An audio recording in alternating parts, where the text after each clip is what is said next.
السلام علیکم ورحمۃ اللہ وبرکاتہ۔ الحمدللہ رب العالمین والصلاة والسلام علی رسولہ الکریم وعلی آلہ وصحبہ اجمعین ومن تبعہم بإحسان الی یوم الدین۔ قال النبی صلی اللہ علیہ وسلم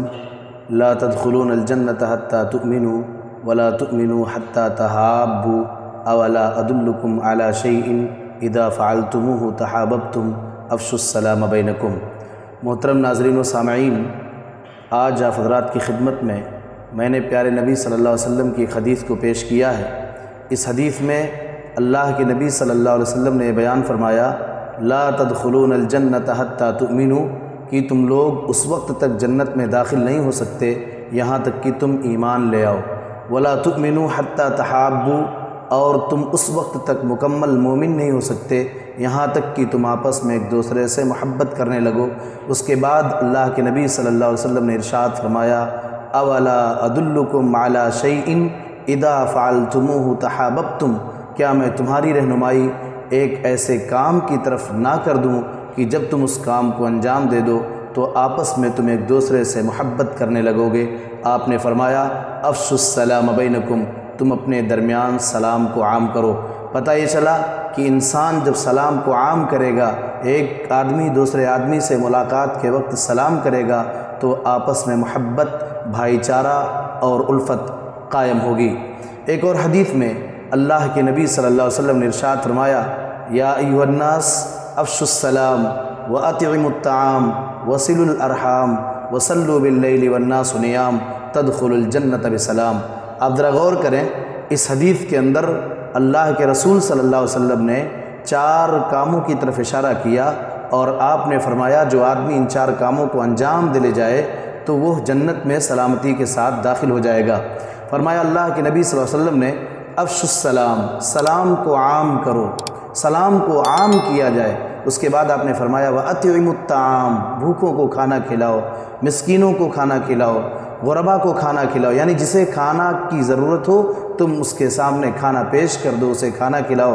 وصلوا الارحام، اور صلہ رحمی کرو، رشتوں کو جوڑا کرو، توڑنے کے بجائے رشتوں کو جوڑنے کا اللہ کے رسول صلی اللہ علیہ وسلم نے اس حدیث کے اندر حکم دیا۔ اس کے بعد چوتھے نمبر پہ اللہ کے نبی نے فرمایا وصلوا باللیل والناس نیام، رات میں جب سارے کے سارے لوگ سو رہے ہوں تم تہجد کی نماز پڑھا کرو، قیام اللیل کیا کرو، تدخل الجنت بسلام، تم سلامتی کے ساتھ جنت میں داخل ہو جاؤ گے۔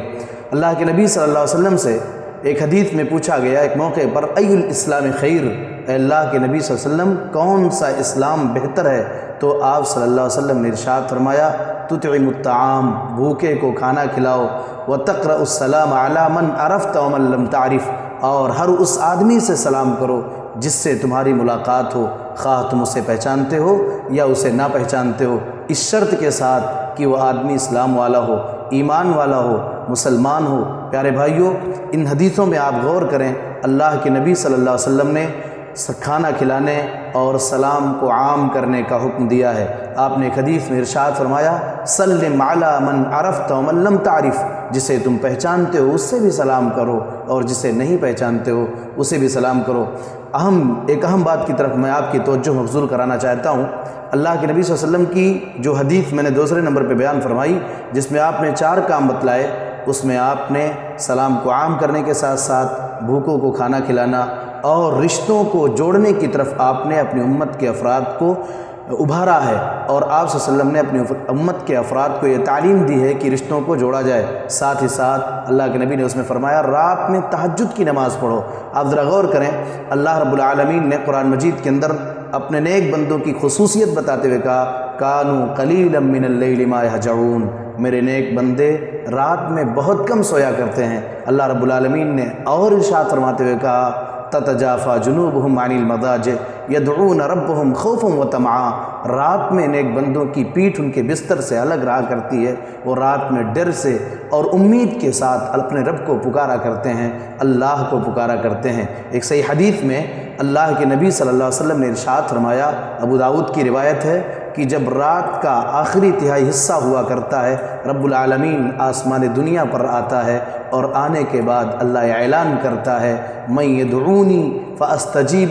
کون ہے جو مجھ سے پکارے اور میں اس کی پکار کو سنوں اور قبول کروں، کون ہے جو مجھ سے دعا مانگے، کون ہے جو مجھ سے سوال کرے، میں اسے عطا کروں۔ اس لیے پیارے بھائیوں، ہم راتوں میں اٹھ کر کے تہجد کی نماز پڑھیں، ہم اللہ کی عبادت کریں، ہم سلام کو عام کریں تاکہ ایک دوسرے کے درمیان الفت اور محبت اور بھائی چارہ قائم رہے۔ اللہ رب العالمین سے دعا ہے، الہ العالمین ہم تمام لوگوں کو تو اپنی عبادت کو انجام دینے کے ساتھ ساتھ آپس میں تمام مومنین کے درمیان الفت و محبت کو قائم کر دے۔ اللہ تعالیٰ تو ہمارے تمام اعمال سے راضی ہو جا، آمین۔ وآخر دعوانا ان الحمد للہ رب العالمین، والسلام علیکم ورحمۃ اللہ وبرکاتہ۔